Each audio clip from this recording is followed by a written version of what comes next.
جی بسم اللہ الرحمن الرحیم. شکریہ ثانیہ، اور اچھا کہ آپ نے مجھے ڈونرز کے ساتھ موقع دیا بات کرنے کا. ایک تو ڈونرز آپ کے سامنے ہیں، اور میں پھر سے جو ان پٹ بھی دی اس کا میں اب سب کا شکریہ ادا کرتا ہوں.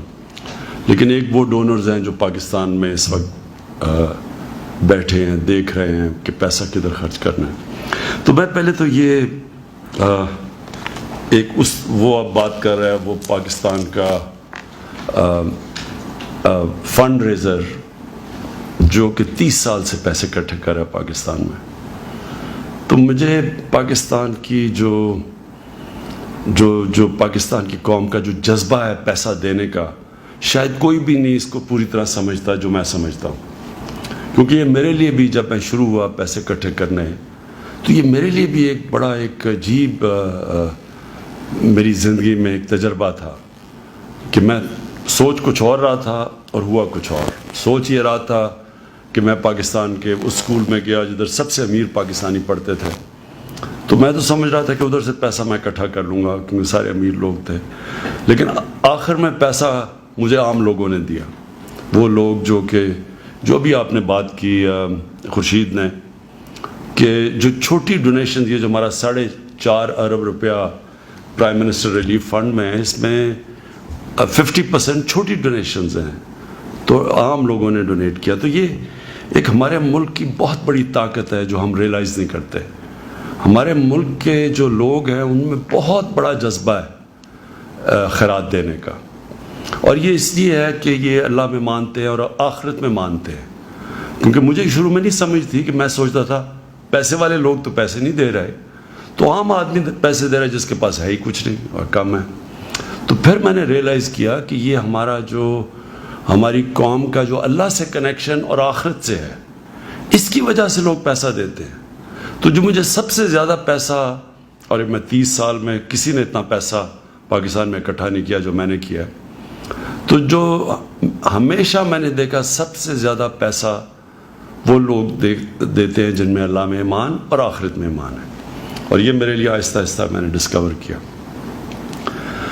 جب پاکستانی قوم کا کبھی بھی کوئی چیلنج آیا، ایک تو میں نے جب لوگوں کے پاس کیا کہ کوئی کینسر ہاسپٹل ہمارے ملک میں، کینسر کا مریض اتنا مہنگا علاج افورڈ کر ہی نہیں سکتا عام آدمی، تو اس کے لیے ایک ایسا ہاسپٹل چاہیے کہ پیسے والے لوگ بھی باہر نہ جائیں، اور جو یہاں ہیں ان کو بھی، بیچارے غریب لوگوں کو جو افورڈ نہیں کر سکتے، ان کا مفت علاج ہو.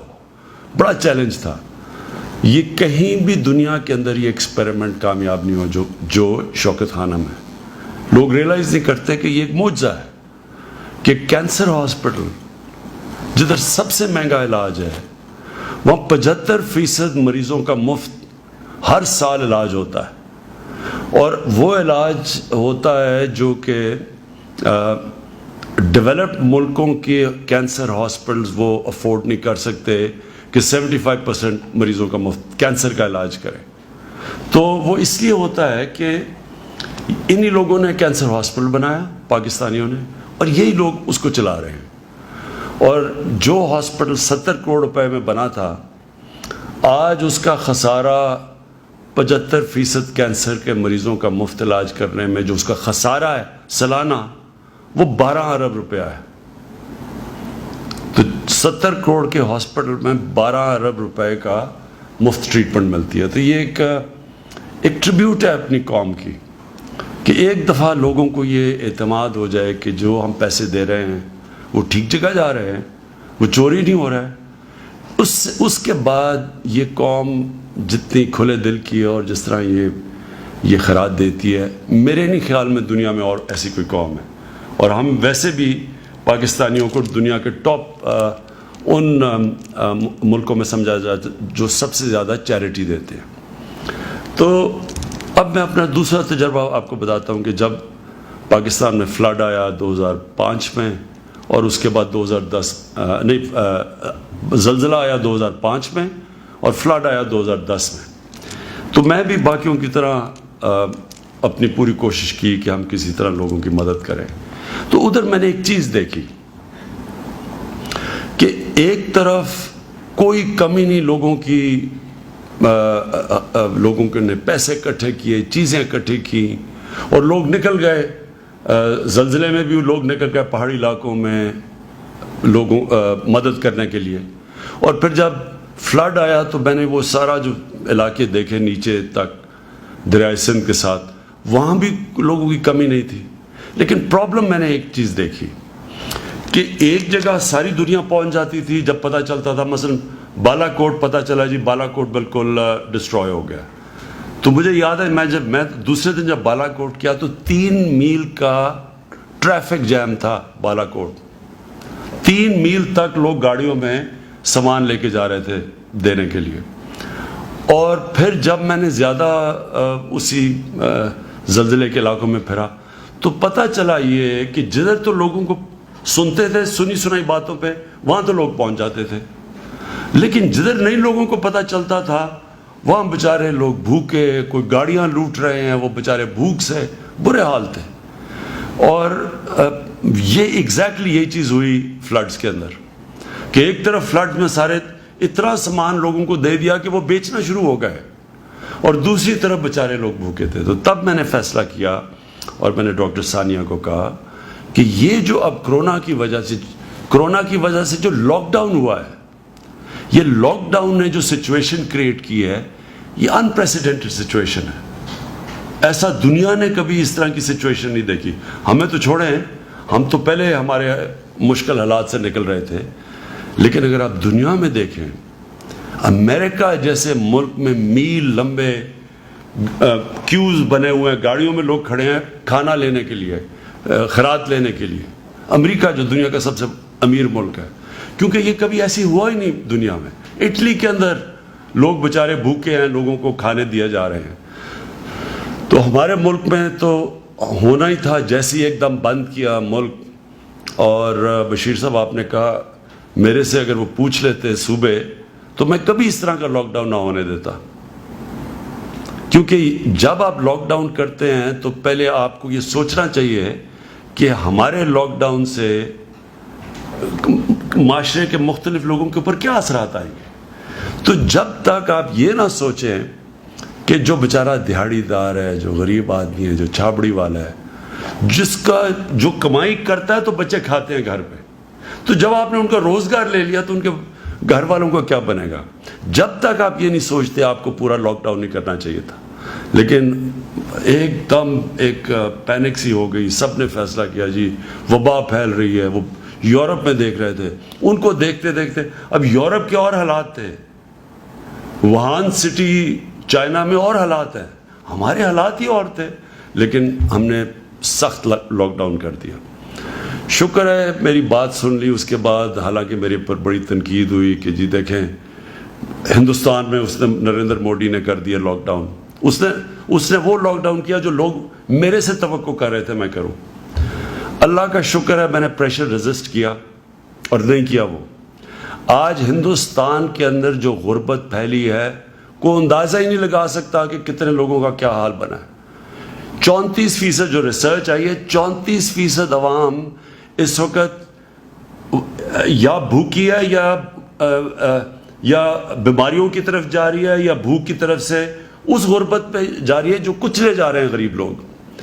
تو ہم نے لاک ڈاؤن کیا، لیکن اس کے باہر اثرات ہیں، اور اثرات یہ ہیں بالکل جو ابھی محمد علی طبع نے بات کی کہ سروس سیکٹر جو ہے وہ بالکل تباہ ہو گیا. ہوٹلز بند، شادی ہال بند، جو بھی کھانے پینے، ایک بہت بڑا سیکٹر 30% پاکستان سروس سیکٹر ہے. تو اس لیے میں نے پرائم منسٹر ریلیف فنڈ شروع کیا. اس کا مقصد صرف ایک تھا کہ ہم ایک تو بالکل نیچے غریب لوگ ہیں ان تک تو احساس پروگرام سے، اور جو بالکل عاطفہ آپ نے ٹھیک کہا کہ کوئی مثال نہیں ہے کہ اتنا زیادہ کیش اتنے تھوڑے وقت میں اتنے شفاف طریقے سے اتنے زیادہ لوگوں میں بانٹا گیا. تو وہ تو میں ثانیہ آپ کی اور آپ کی ٹیم کو خاص مبارک دیتا ہوں. وہ تو اللہ آپ کو، ہم تو علیحدہ مبارک دیتے ہیں جو اللہ اس کا آپ کو دے گا، اس میں آپ کو بلیس کرے گا، آپ کے لیے نعمتیں بخشے گا، کیونکہ تو اللہ کا کام آپ نے کیا ہے اور اس کی وجہ سے اب ہم بچ گئے ہیں. نہیں تو آج شروع میں آپ کو لوگوں کو یاد نہیں، پہلے 3 ہفتے کے بعد یہاں کوئی گاڑی جاتی تھی غریب محلے میں، گاڑی کے اوپر سارے اٹیک کر دیتے تھے. یعنی غریب گاڑی والوں کو کئی دفعہ جان بچا کے بھاگنا پڑا کیونکہ بھوکے لوگ تھے بیچارے. تو وہ جو آپ کا کیش پروگرام جو آیا تو اس نے بہت بڑا ایک ریلیف دیا. اس کے بعد جو میں نے اپنا یہ جو پرائم منسٹر فنڈ ہے، اس کا صرف ایک ہی مقصد ہے کہ جو اس میں بھی لوگ بچ گئے، مثلا آپ جو کوالیفائی نہیں کرتے احساس پروگرام میں لیکن وہ سروس سیکٹر میں کوئی ویٹر ہے، کوئی کام کر رہے ہیں، بے روزگار ہو گئے ہیں، تو ان کو کیسے تو اس کے لیے پھر ہم نے پرائم منسٹر ریلیف فنڈ ہم نے یہ فیصلہ کیا کہ ہم ان کو اپنے ٹائیگرز کو اپنے والنٹیئر سے ان کی انفارمیشن لیں گے. وہ ہم نے پورٹل فارم کیا اور ان تک پھر اب پیسہ پہنچ رہا ہے. اور میں بھی ابھی لڑکانہ گیا پیسہ ڈسٹریبیوٹ کرنے دیکھنے کے لیے، اور ادھر میں نے یہی دیکھا کہ وہ بیچارے کوئی ترخان ہے، کوئی درزی ہے، کوئی اور کئی مجھے افسوس ہوا کہ لڑکانے میں کوئی اس میں سے 20% چھابڑی والے تھے. تو مجھے ابھی تک یہ نہیں سمجھ آئی کہ چھابڑی والوں کو کیوں بند کر دیا ہم نے. دوسرا ہمارا یہ جو پرائم منسٹر کا ریلیف فنڈ، اس کا صرف مقصد جو لوگ بے روزگار ہو گئے ان کا انفارمیشن ہے، ان کو پیسے پہنچائیں. اور جس طرح 1 روپیہ جو ڈونیشن آتی ہے، 4 روپے ہم گورنمنٹ اس کے اوپر ایڈ کرتی ہے اور تاکہ ہم زیادہ لوگوں تک پہنچ سکیں. لیکن جو آج ثانیہ نے جو ڈونرز کو اکٹھا کیا، ڈونرز کو ان کے ساتھ، یہ سب سے بہترین طریقہ ہے کہ ہم ایک پوری ویب سائٹ کے اوپر انفارمیشن دیں لوگوں کو کہ جو لوگ بھی مدد کرنا چاہتے ہیں ان کو پتہ تو چلے کہ وہ مدد کدھر کرنی ہے، کدھر مستحق لوگ ہیں. تو وہ جو پورا میپ بنایا ہوا ہے اور پوری ایک سپاٹس بتائے ہوئے ہیں کہ کہاں کہاں لوگوں کو ضرورت ہے، یہ میرے خیال میں یہ سب سے بہترین کام ہے. اور یہ ہمیں مسلسل کرنا چاہیے. یعنی ہمیں گورنمنٹ، ہماری جو ویو ہے کہ ہم نے پاکستان کو ایک فلاحی ریاست بنانا ہے. ہم نے جو مدینہ کی ریاست کی بات کرتے ہیں، ہمیں سب کو یاد، پھر سے میں بار بار دہراتا ہوں، دنیا کی پہلی فلاحی ریاست بنی تھی. اور اس کا مقصد یہ تھا کہ بجائے سارا پالیسی بنے طاقتور کے لیے، نچلے طبقے کو اٹھانے کی کوشش کرے. تو وہ یہ قدم ہے جو کہ ہم کانسٹنٹلی یہ انشاءاللہ جب کرونا کا بھی ختم بھی ہوتا ہے تو تب بھی ہم یہ مسلسل ڈونرز کو اور جو جن علاقوں کے اندر لوگ مستحق ہیں ان کو ہم خود ہی جوڑتے رہیں گے تاکہ گورنمنٹ بیچ میں ہی نہ آئے.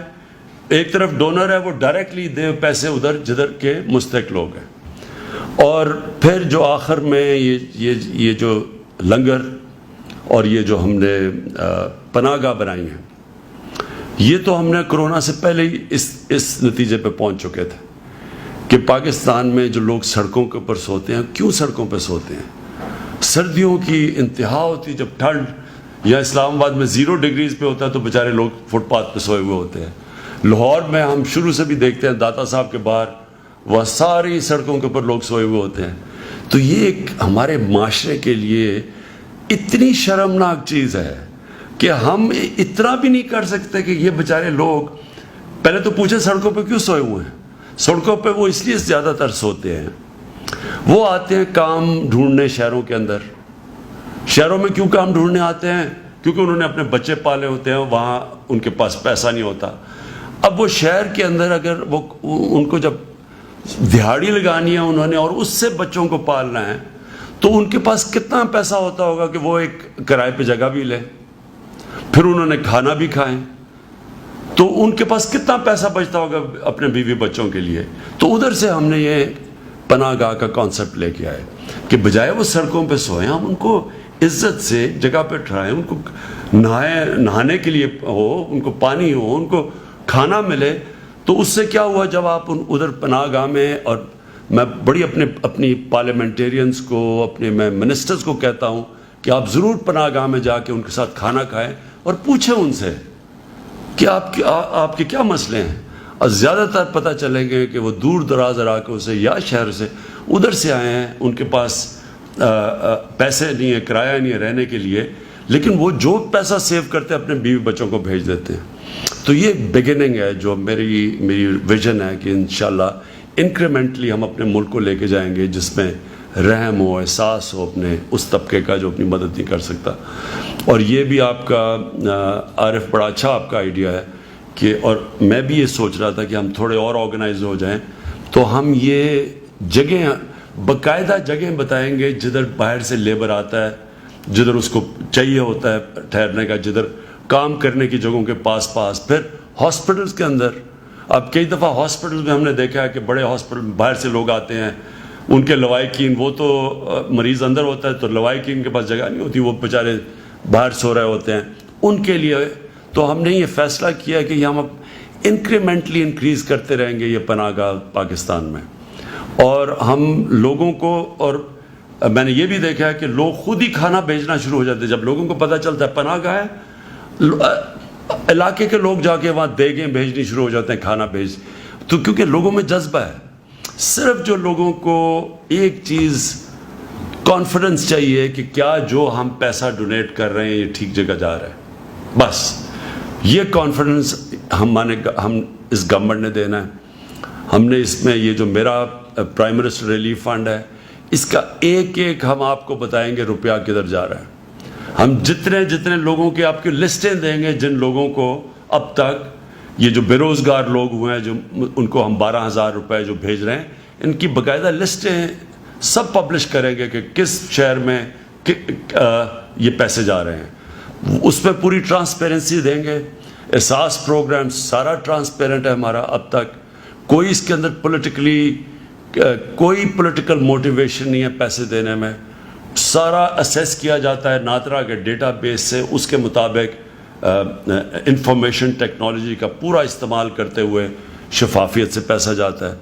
یہ تو اور زیادہ آسان ہے جدھر ہم نے ڈونرز کو اور جو مستحق لوگوں کو ان کو خود ہی اکٹھا کر دیں، وہ خود ہی ایک دوسرے کو پتہ چل جائے کہ گورنمنٹ بیچ میں ہی نہیں آتی. اور یہ جو پناہ گاہ ہے اس کا سارا کچھ ہمارے آڈیٹڈ ہے، سارے اکاؤنٹس ہمارے. اس میں ہم بالکل یہ اچھا آئیڈیا کہ اگر ہم آہستہ آہستہ جب زیادہ ان کو آئیڈینٹیفائی کر لیں، اسپاٹس جدھر پناہ گاہ کی ضرورت ہے، تو ادھر ہم کئی جگہ پہ گورنمنٹ جدھر سمجھتی ہے کوئی ڈونر آنا چاہے تو ان کو پھر کہیں گے کہ وہ ڈائریکٹلی اسپانسر کر دیں ایک پناہ گاہ. میں پھر سے آخر میں ثانیہ آپ کا اور آپ کی ٹیم کا خاص طور پہ پاکستان کی طرف سے شکریہ ادا کرنا چاہتا ہوں، خراج تحسین پیش کرنا چاہتا ہوں. اللہ کا کام کیا آپ نے. آج ہمارے اگر حالات ہندوستان کی طرح اتنے برے نہیں ہیں تو اس میں ایک وجہ بہت بڑی آپ کے احساس پروگرام کی ہے، اور دوسری یہ کہ شکر ہے ہم نے اس طرح کا جو ہندوستان میں نریندر مودی نے جس طرح کا کرفیو نہیں لگایا، ہم نے وہ نہیں کیا، تاکہ ہم نے پھر بھی نیچے چلنے دیا، کام کنسٹرکشن شروع کر دی. ابھی بھی میرے خیال میں جدھر ابھی جب اگلا یہ جو ہمارا سال ہے، اس میں چیلنج صرف ہمارا یہ ہے کہ ہم کیسے لوگوں کو کام پہ بھی، اپنے کاروبار بھی کرتے رہیں، ان کو روزگار بھی ملتا رہے، اور ساتھ ساتھ کیسے لوگوں کو احساس دلوائیں کہ آپ کو یہ ان شرائط کے مطابق، ان کنڈیشنز، ان ایس او پیز کے مطابق آپ کو کام کرنا ہے آپ کے لیے. یہ ایک پورا پروسیس ہے. اب ہم پوری اس کے اوپر کیمپین چلنے لگی ہے، ایک میڈیا کیمپین. اپنے جو والنٹیئرز ہماری ٹائیگر فورس ہے ان کو اب ہم جگہ جگہ بھیجنے لگے ہیں. پورا انفارمیشن ٹیکنالوجی کا استعمال کرتے ہوئے ہاٹ سپاٹس پہ پہنچ گئے ہیں کہ اسپیسیفک جگہوں کے اوپر ہم روکیں گے اس کے پھیلنے سے.